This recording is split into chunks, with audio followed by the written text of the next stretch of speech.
In this video, we'll show you how to model an island in a parking lot using ASC Civil. First, we'll zoom down here to this island, which you can see is not actually part of the finished surface model. I have a layer that contains all of my traced geometry for the back of curb line, and I'll use this to offset and create geometry to define alignments. Each island has to have two separate alignment definitions, and one of those definitions cannot go all the way around the island or meet at a common entity. So we'll start off by offsetting. I'll choose 3 feet.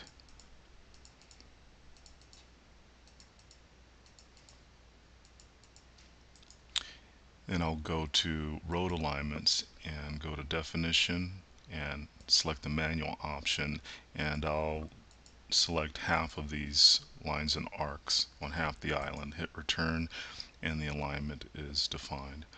Now I'll go to set current so I can make sure that that's a current alignment and go through the attachment process. So I'll go to alignment association, attach markers, and I'll select all the markers on that side of the island. Now that they're attached, I can define grade breaks with those, and these will be on the R1 component. I'll select the design markers that are actually elevated for grade break definitions, hit return, and I'll choose the default curb height of 6 inches. Now I can export the paving for the current alignment, and a 3D model is generated through that corridor. Now I'll do the same thing for the right or the other half of the island by going to alignments and definition, manual, and I'll select the remaining lines and arcs, hit return, the alignment's defined, and I'll set that alignment current. Now I'll attach the design markers.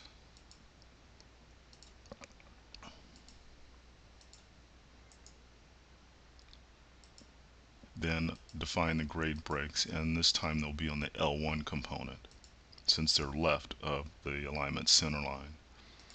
I'll select the elevated design markers, hit return, select the curb height.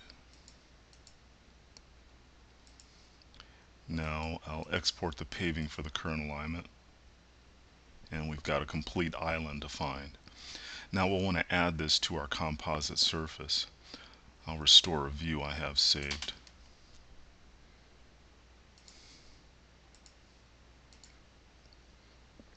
And to include the 3D model in the actual composite surface, we'll go to ASC Design, Surface Modeling, and refresh the integrated site.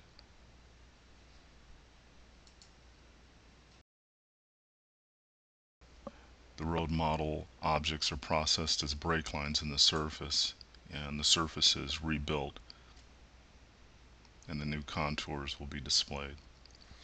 Now if we make any changes to design markers, maybe raise markers or lower them, let's say we raise these two markers up 2 feet, the road models are automatically updated and the surface modeling can be refreshed.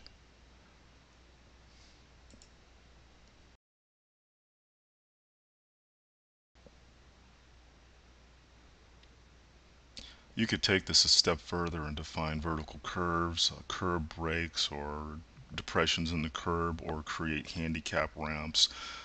But you could also create plan labels as well. So if I restore another view I have saved,